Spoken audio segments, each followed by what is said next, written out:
بسم اللہ الرحمن الرحیم۔ آج بات کر رہے ہیں روزہ اور صحت یعنی ہیلتھ بینیفٹس روزے کے کیا ہیں۔ یہ تو ہم سبھی جانتے ہیں کہ نبی کریم صلی اللہ علیہ وسلم کی سیرت مطہرہ، آپ کی سنت، آپ کی تعلیمات سے جو بھی احکامات ہمیں معلوم ہوئے، اسپیشلی کھانے پینے اور عبادات سے متعلق، معاملات سے متعلق، تو یقینی طور پر ہم یہ جانتے ہیں کہ اس میں ہمارے لیے صحت ہے۔ دین اسلام میں جو تعلیمات مصطفیٰ ہیں کہ اللہ تعالیٰ نے کسی حرام شے میں صحت نہیں رکھی، تو یہ اوورآل ایک انسان، ایک مسلمان آلریڈی جانتا ہے کہ جو بھی حکم اللہ کی طرف سے دیا گیا ہے اس میں خیر ہی خیر ہے، دنیا میں بھی، آخرت میں بھی، فزیکلی بھی اور اسپریچولی بھی۔ اب فردر تعلیمات کیا ہیں؟ حضرت ابو ہریرہ رضی اللہ تعالیٰ عنہ بیان فرماتے ہیں کہ نبی کریم صلی اللہ علیہ وسلم نے ہم سے فرمایا کہ ہر چیز کی ایک زکوٰۃ ہوتی ہے اور جسم کی زکوٰۃ روزہ ہے۔ اب آپ یہ سوچ رہے ہوں گے کہ زکوٰۃ اور روزہ یہ کیا بات ہے؟ زکوٰۃ کے لٹرل میننگز کیا ہیں؟ پاک صاف کرنا یا بڑھانا اور نمو دینا، یعنی کسی چیز کو انکریز کر دینا ایک سائڈ پر، اس میں فائدہ ہو جانا، اور دوسری سائڈ پر وہ اس کو پیوریفائی کر دینا۔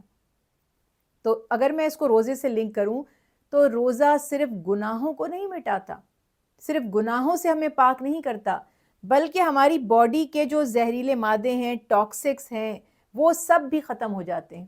روزہ سمجھیے کہ صرف کیلریز کو نہیں جلاتا بلکہ ہمارے گناہوں کو بھی جلاتا ہے۔ تو یہ دونوں چیزیں ایک ساتھ ہیں۔ پھر بڑھتا کیا ہے؟ جیسے میں نے عرض کی نا کہ زکوٰۃ کا ایک معنی نمو دینا، بڑھانا بھی ہے، تو بڑھ جاتا ہے تقویٰ، بڑھ جاتی ہے روحانیت، اور آپ کی انرجی کو بوسٹ کرتا ہے۔ اور کیا بڑھ جاتا ہے؟ Self resistance. باڈی میں جو ہمارا ڈیفense میکنزم ہے، ظاہر ہے کہ پورا جسم اسی پہ چل رہا ہے، تو وہ بھی بہتر ہو جاتا ہے۔ بے شمار تحقیقات غیر مسلم بڑی بڑی یونیورسٹیز کی، چونکہ مختصر وقت ہے تو میں صرف انڈیکیٹ کر رہی ہوں کہ بہت ہی زیادہ ویل نون یونیورسٹیز کی یہ ریسرچ ہے کہ روزہ رکھنے والے بیماریوں سے روزہ نہ رکھنے والوں کے مقابلے میں زیادہ بچے رہتے ہیں، ان کے اندر سیلف ریزسٹنس زیادہ ہوتی ہے۔ بے شمار بیماریاں، ہارٹ کی بیماری، کولیسٹرول کی بیماری، لیور کی بیماری، ایسی بہت سی بیماریاں ہیں جو روزہ رکھنے سے کم ہو جاتی ہیں، ختم ہو جاتی ہیں، بیماری ریورس ہو جاتی ہے۔ ڈائبیٹک جو ہے کوئی پیشنٹ ہے، اس کی بیماری دور ہو جاتی ہے۔ ہاں، مگر اس میں یہ چیز ذہن میں رکھیں گے کہ جو بھی مریض ہے، اگر تو پہلے روزے رکھتے رہیں گے تو ان بیماریوں سے اللہ تعالیٰ محفوظ رکھیں گے، لیکن روزے دار کے لیے جو آلریڈی اس بیماری میں مبتلا ہے، اس سے یہ چاہیے کہ وہ اپنے ڈاکٹر سے کنسلٹ کرے کہ اس کی فی الحال کیا پوزیشن ہے، وہ روزہ رکھ سکتا ہے یا نہیں رکھ سکتا۔ مگر یہ جان لیں کہ روزے میں صحت ہی صحت ہے۔